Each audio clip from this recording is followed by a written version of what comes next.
Que a graça do Senhor Jesus esteja com todos vocês. Nós vamos fazer uma aula hoje diferenciada do nosso curso de especialização em Teologia Paulina.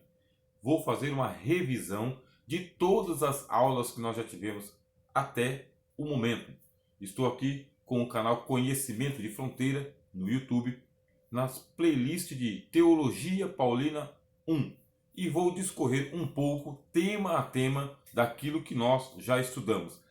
Creio que será muito proveitoso para que vocês possam revisar aquilo que já estudaram e nós marcarmos aqui um ponto para podermos prosseguir.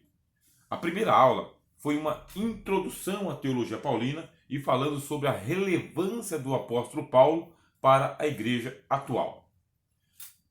No Novo Testamento, ele não tem uma teologia sistemática. O que você vai encontrar em o Novo Testamento é uma coletânea de documentos cristãos que está dividida em 27 livros.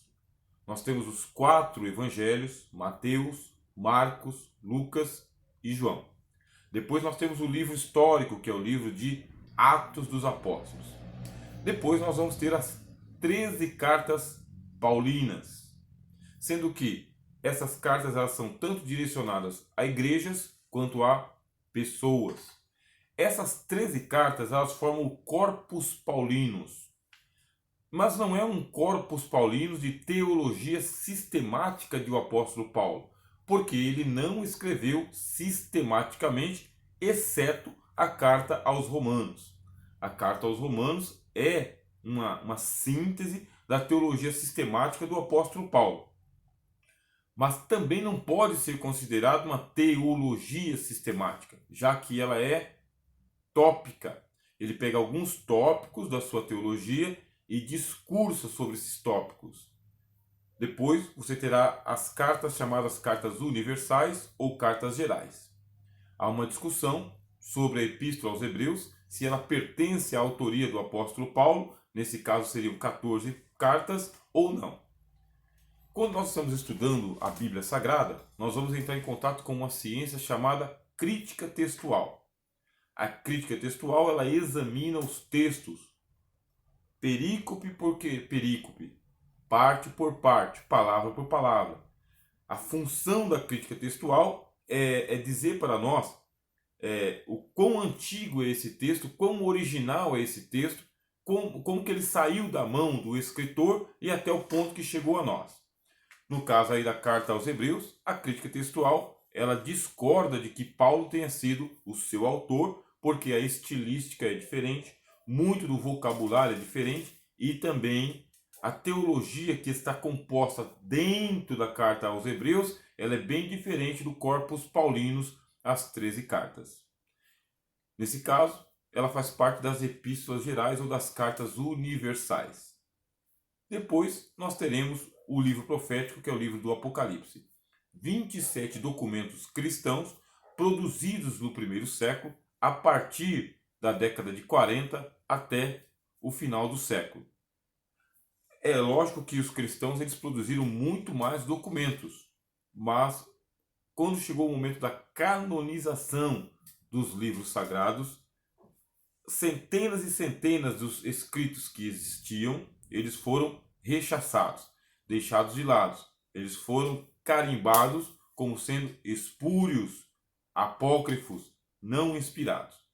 Por consenso, a igreja ela aceitou predominantemente esses 27 livros que estão em o Novo Testamento e que são suficientes para nós termos uma teologia cristã.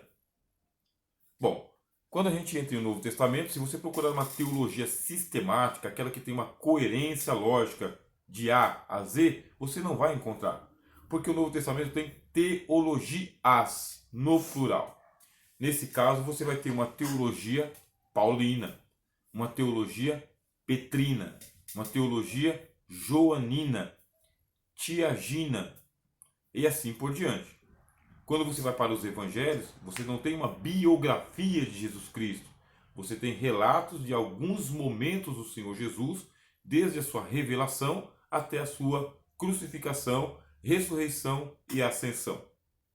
Não é uma biografia pormenorizada, passo a passo da vida de Jesus. E sim, de alguns episódios do seu ministério. Estudiosos dizem que, ajuntando-se os 4 evangelhos, nós teremos no máximo aí 1 ano e meio do ministério de Jesus Cristo. Nem mesmo teremos aí os 3 anos. Aliás, os 3 anos também é um consenso, por causa da primeira, segunda e a terceira Páscoa. Bom, a teologia paulina, nós a extrairemos do Corpus Paulinus, as suas 13 epístolas, mais o livro de Atos dos Apóstolos, que fala de Paulo também.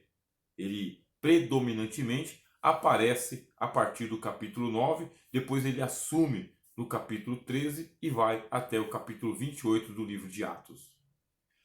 Como já disse aos irmãos e às irmãs, não é uma teologia sistemática, por quê? Porque Paulo ele fazia teologia circunstancial.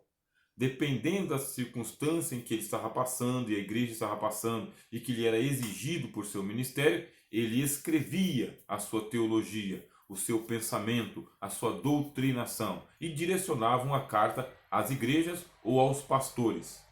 Graças a Deus, essas cartas elas foram preservadas e depois transmitidas à posteridade por meio do Novo Testamento, canonizado pela igreja primitiva, pela igreja do 2º, 3º e 4º séculos. Existe uma briga contra a canonização do Novo Testamento, mas não é o assunto do momento. Bom, nós dizemos que o apóstolo Paulo ele tem a sua relevância para a atualidade. Justamente por quê? Porque nós não temos as cartas do apóstolo Paulo apenas como um registro histórico dos pensamentos do apóstolo no primeiro século. Aceitamos por fé que as epístolas paulinas elas possuem inspiração divina. Sendo assim inspirados, nós temos ali a palavra de Deus. Não é uma doutrinação ocasional somente, circunstancial somente, para aquela época somente. É algo que tem relevância para sempre, por causa da inspiração do Espírito Santo sobre o apóstolo Paulo. Não significa que tudo que o apóstolo Paulo escreveu é para ser posto em prática linearmente na igreja de hoje.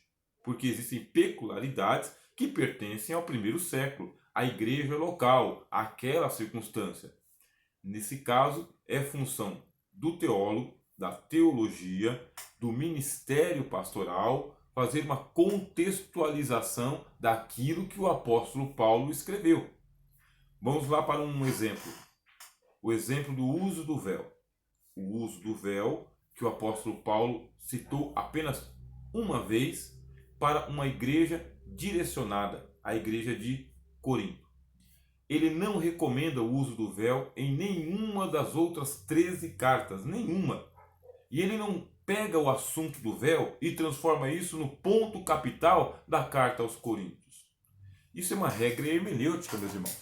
Quando você estiver interpretando uma doutrina e quiser saber da relevância dessa doutrina para a igreja na totalidade, todas as épocas, todos os lugares, todas as pessoas, quando você quiser saber da relevância, da importância dela para a salvação, santificação, justificação, você precisa encontrar essa doutrina esparsa tanto nas Escrituras Sagradas, na sua totalidade, Antigo e Novo Testamento, mas principalmente o Novo Testamento.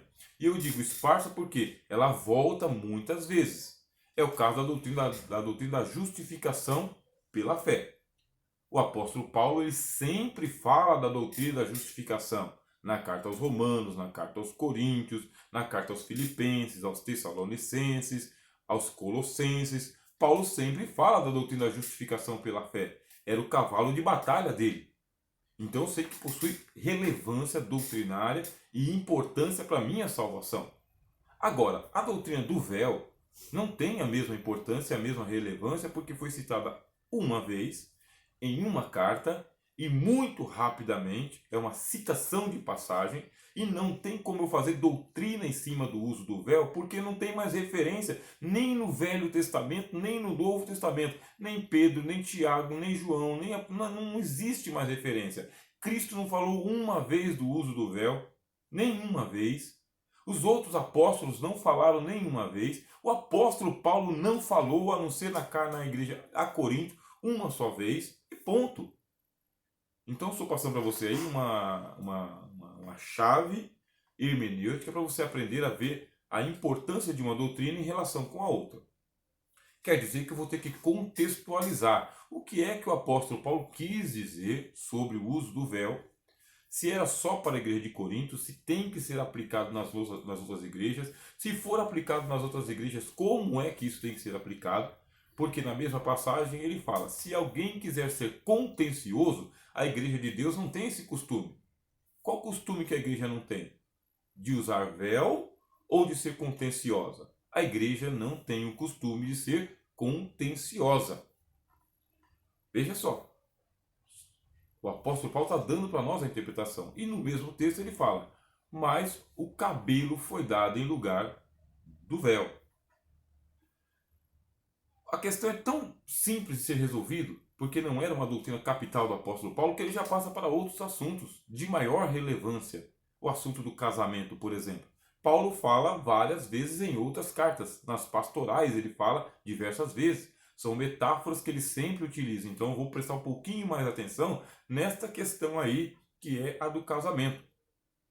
Ora, mas se alguém quiser ser implicante com as doutrinas do apóstolo Paulo, pega essa daí do véu e segue o seu caminho. Se é tão importante fazer uma discussão dessa sobre o uso do véu ou não uso do véu, faça isso. Só que você não vai ter o apoio do contexto das Escrituras. E não somente isso. Também o apóstolo Paulo ele levanta uma polêmica quando ele fala sobre a proibição das mulheres falarem no culto.